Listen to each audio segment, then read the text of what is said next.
Welcome back students, आप सभी का स्वागत है ट्रेंड्स एजुकेशन के चैनल पे। तो इस वीडियो में हम शेयर्स के बारे में बात करेंगे। हमने लास्ट वीडियो में कवर किया था introduction and sources of own capital के बारे में। इस वीडियो में हम शेयर से रिलेटेड बात कर लेंगे। क्या दिया गया है शेयर से रिलेटेड, तो देखते क्या दिया गया है। The term shares is defined by section 2 subsection 84 of the companies act 2013। Shares means a share in the share capital of a company and include stocks. क्या बोला गया है कि जो section 2 sub section 84 companies act 2013 का है, उसके अंदर शेयर्स के बारे में बताया है। शेयर्स का डेफिनेशन दिया है। शेयर्स का मतलब है share in the share capital of a company and include stock, यानी कि सिंपल बोला है शेयर का मतलब है जो शेयर्स है कंपनी का वो किस में इंक्लूड है, शेयर कैपिटल के अंदर, और इसके अंदर स्टॉक्स भी आते हैं। स्टॉक का मतलब जब रिडीम होगा शेयर्स, तो जो शेयर्स है वो शेयर्स शेयर के रूप में रिडीम ना होकर स्टॉक के रूप में रिडीम होगा। ठीक है, जो भी पैसा निकालना चाहते हैं उनके लिए। तो जो स्टॉक है ये इन्वेंट्रीज नहीं है, कंपनी का शेयर है जो कि शेयर्स को स्टॉक में कन्वर्ट किया जा रहा है। ठीक है, ये गुड्स एंड सर्विसेज वाला स्टॉक नहीं है, याद रखना। Shares is a unit by which the share capital is divided. The total capital of company is divided into small parts and each part is called shares and the value of each part unit is called a face value.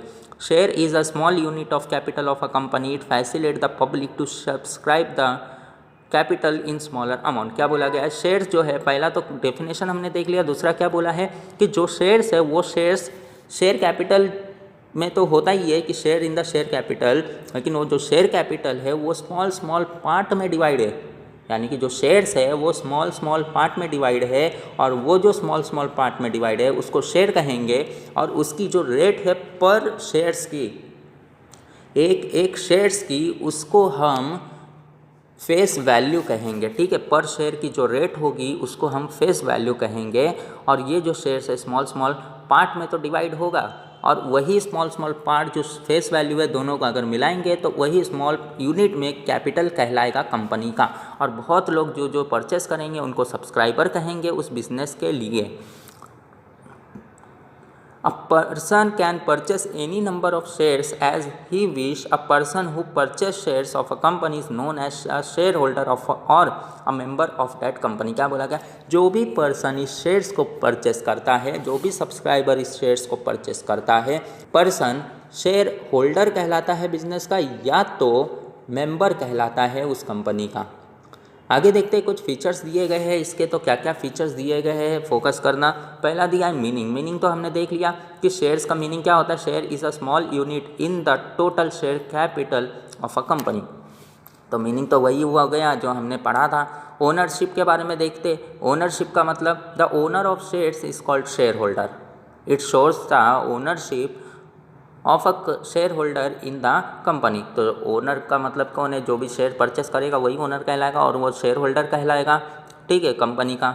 उसके बाद distinctive number. अब distinctive number का मतलब होता है share certificate, यानी कि जो भी पर्सन परचेस कर रहा है शेयर्स, उसको कुछ ना कुछ तो मिलेगा कि उसने उतना शेयर परचेस किया। That is known as distinctive number के रूप में एक शेयर सर्टिफिकेट मिलता है उसको।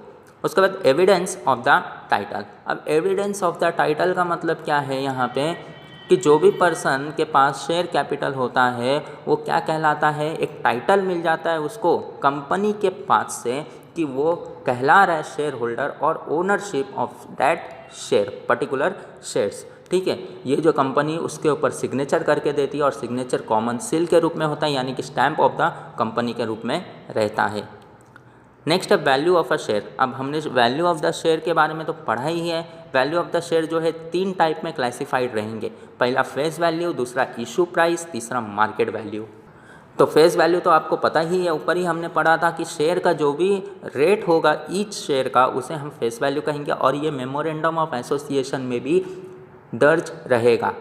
इशू प्राइस का मतलब है जब कंपनी कौन से रेट पे सेल कर रही है पर्टिकुलर शेयर्स को, उसको बोलेंगे इशू प्राइस। और मार्केट प्राइस मतलब कि डिमांड एंड सप्लाई के हिसाब से शेयर मार्केट में पर्टिकुलर शेयर की वैल्यू क्या हो रही है, हमेशा ये फ्लक्चुएट होते रहता है, कम ज़्यादा होते रहता है। That is known as market value. उसके बाद बात करते हैं राइट्स। राइट्स का मतलब है कि जो भी शेयर होल्डर पर्टिकुलर शेयर्स को परचेस किया है और वो ओनर कहलाता है पर्टिकुलर बिजनेस के अंदर, तो उसके पास कई सारे ऐसे राइट्स आ जाते हैं, जैसे स्टैट्यूटरी बुक्स वगैरह को देखना, है ना, शेयर होल्डर का जो है मीटिंग्स वगैरह जो है अटेंड करना, बिजनेस के अंदर जो भी मीटिंग्स हो रहा है उसको अटेंड करना, बुक्स रिकॉर्ड्स को चेक करना, अगर मीटिंग के अंदर कोई वोटिंग राइट्स हो रहा है, किसी को चेयरपर्सन वगैरह बनाना है तो उसके लिए वोट का भी हकदार रहना, तो ये सब राइट्स है। उसके बाद इनकम की बात करें तो इनकम कैसे होगा कि बिज़नेस का जो भी नेट प्रॉफिट हो रहा है उसके शेयर्स के हिसाब से, जितना भी शेयर परचेस किया होगा, जितना भी शेयर कैपिटल दिया होगा बिज़नेस को, उसके शेयर कैपिटल के हिसाब से जो परसेंटेज उसको मिलना है उतना परसेंट उस शेयर होल्डर को मिल जाता है एज अ डिविडेंड के रूप में। डिविडेंड कहेंगे उस इंटरेस्ट को, जो भी शेयर होल्डर को परसेंटेज मिलता है उस परसेंटेज को हम डिविडेंड कहेंगे, उसी डिविडेंड के रूप में शेयर होल्डर को मिल जाता है। और ये तभी मिलेगा जब बिजनेस के अंदर नेट प्रॉफिट कैलकुलेट होगा, जब बिजनेस प्रॉफिट में जाएगा। नेक्स्ट है ट्रांसफरेबिलिटी। ट्रांसफरेबिलिटी का मतलब है कि शेयर्स को आप ट्रांसफ़र इजीली नहीं कर सकते हो। हाँ, अगर प्राइवेट कंपनी है तो इजीली ट्रांसफ़र नहीं होगा, लेकिन पब्लिक कंपनी है तो फ्रीली ट्रांसफरेबल हो जाएगा।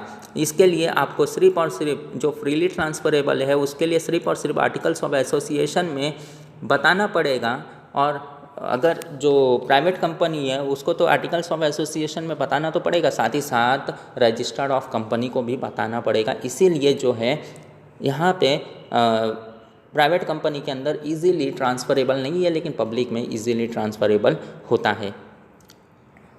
नेक्स्ट है प्रॉपर्टी ऑफ शेयर होल्डर। अब प्रॉपर्टी ऑफ शेयर होल्डर का मतलब कि शेयर्स क्या है, मूवेबल प्रॉपर्टी है। शेयर्स को आप एक जगह से दूसरे जगह पे लेके जा सकते हो, कि उस शेयर सर्टिफिकेट ही तो है, वो जो है यहाँ से वहाँ कहीं भी जा सकते हैं। That is known as property of the share holder is shares is a movable property of a share holder.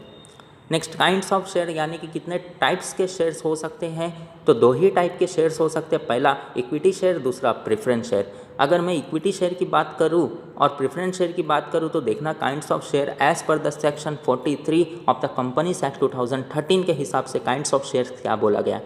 A company can issue different types of shares depending upon right to control income and risk the following chart, यानी कि आपके सामने देखो एक chart दिख रहा होगा, उसके अंदर दो टाइप है शेयर्स का, equity share and another is preference share. अगर इक्विटी शेयर की बात करें तो उसमें भी दो टाइप दिए गए, equity share with voting rights, equity shares are differential voting rights. क्या बोला है कि इक्विटी शेयर एक वोटिंग राइट्स के हिसाब से, और दूसरा इक्विटी शेयर वोटिंग राइट्स से है लेकिन अलग अलग प्रकार के वोटिंग राइट्स हो सकते हैं। और प्रेफरेंस शेयर की बात करें तो वहाँ पे टोटल 8 काइंड्स दिए हैं। फर्दर 8 टाइप में क्लासिफाइड है, cumulative preference share, non cumulative preference shares, participating preference shares, not participating preference shares, convertible preference share, non convertible preference share, redeemable preference shares, irredeemable preference shares। तो total 8 types है, इसे हमें देखना है। आगे देखते हैं इक्विटी शेयर के बारे में, इसके अंदर डिस्कस कर लेते हैं, देन आफ्टर हम प्रेफरेंस शेयर पे चलेंगे। Equity share are known as the ordinary shares, ठीक है, ऑर्डिनरी क्यों, क्योंकि बिजनेस का ही ओन कैपिटल है। देखो company act define equity shares are those shares which are not preference share. Simple बोला है, कंपनी एक्ट बोलता है इक्विटी शेयर वो इक्विटी शेयर है जो प्रेफरेंस शेयर नहीं है। ये तो इजीली याद रह सकता है आप लोगों को। देखो क्या बोला है आगे, the above definition reverse that the equity shares do not enjoy preference for dividend. जो इक्विटी शेयर है वो प्रेफरेंस की तरह डिविडेंड नहीं लेता है। प्रेफरेंस तो डिविडेंड लेता है, परसेंटेज मिलता है, लेकिन इस इक्विटी शेयर को परसेंटेज नहीं मिलता है, डिविडेंड नहीं मिलता है। The equity share do not have priority for repayment of capital at the time of winding of the company. तो क्या बोला गया है कि ये इक्विटी शेयर को प्रायोरिटी नहीं दी गई है कि अगर फ्यूचर में वाइंडिंग अप हो रहा है, बंद हो रहा है बिजनेस, तो वहाँ पे अपने कैपिटल का रीपेमेंट करे। अगर बिजनेस लॉस में भी जाता है तो जितना भी इक्विटी शेयर ने इन्वेस्टमेंट किया है सिर्फ उतने तक ही उसका लॉस होगा, उससे ज़्यादा नहीं होगा, ठीक है। और प्रॉफिट में आता है तो सबको देने के बाद ही पैसा वो अपने पास रख सकता है, लेके जा सकता है।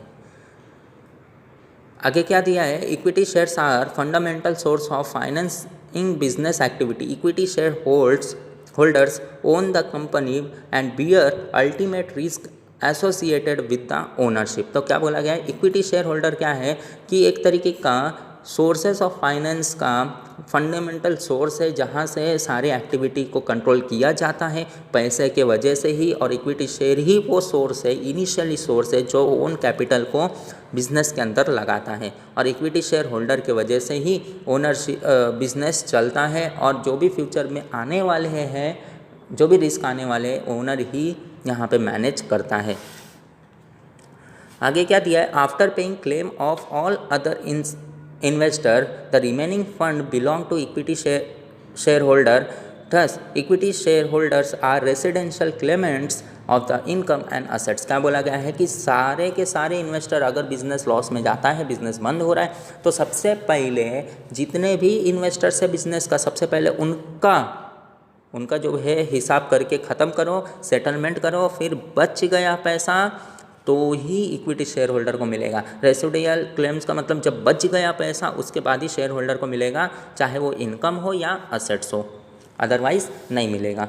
उसके बाद equity share holder do not carry any fix commitment of dividend, they are paid dividend at the rate recommended by BOD board of director.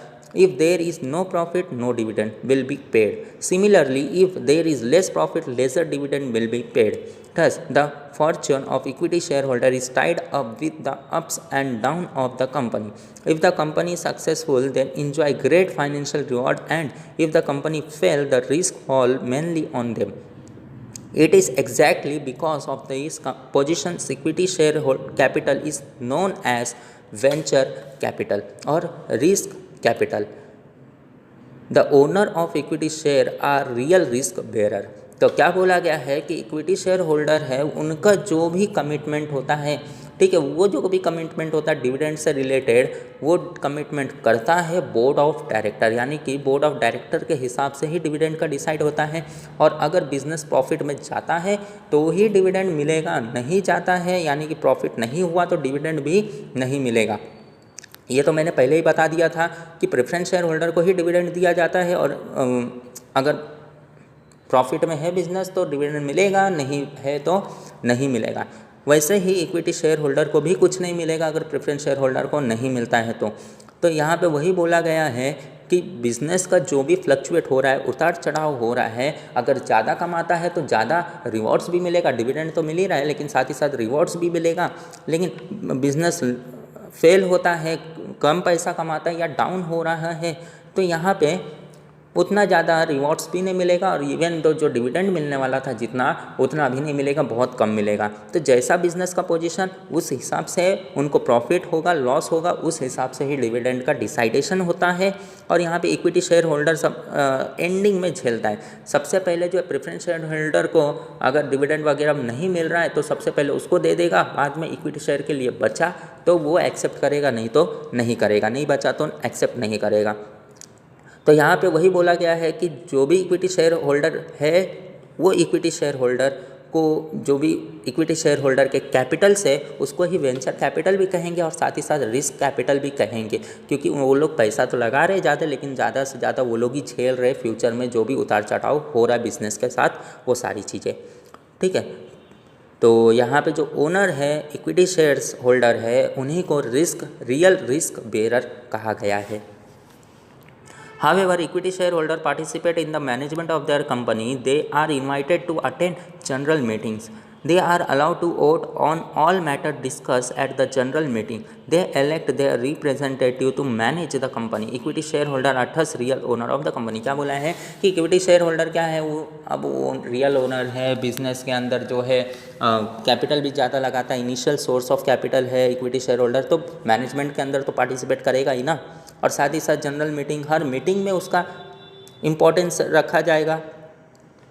और बिज़नेस के अंदर जो भी डिस्कस किया जा रहा है, जो भी काम हो रहा है, ये भी इक्विटी शेयर होल्डर को पता रहना चाहिए। अगर इक्विटी शेयर होल्डर प्रेजेंट नहीं है तो उसके जगह पे कोई इलेक्टेड रिप्रेजेंटेटिव होना चाहिए उस कंपनी के अंदर, जो उसके जगह पे काम करे, क्योंकि equity share holder he real owner of the business है। ठीक है, तो ये इम्पोर्टेंट था इसके अंदर, तो आप लोग इस सभी को याद रखो कि बहुत इम्पोर्टेंट है। तो इस वीडियो में बस इतना ही। अब हम मिलेंगे नेक्स्ट वीडियो में। तो अगर आपको कोई भी डाउट होगा तो हमारे टेलीग्राम ग्रुप को भी ज्वाइन कर सकते हो, आप वहाँ पे सारे डाउट्स रेस कर सकते हो, हम उसके आंसर्स देने की ट्राई करेंगे। लिंक आपको डिस्क्रिप्शन में मिल जाएगा। तो इस वीडियो में बस इतना ही। अब हम मिलेंगे नेक्स्ट वीडियो में नेक्स्ट लेक्चर के साथ। तब तक के लिए टेक केयर एंड धन्यवाद।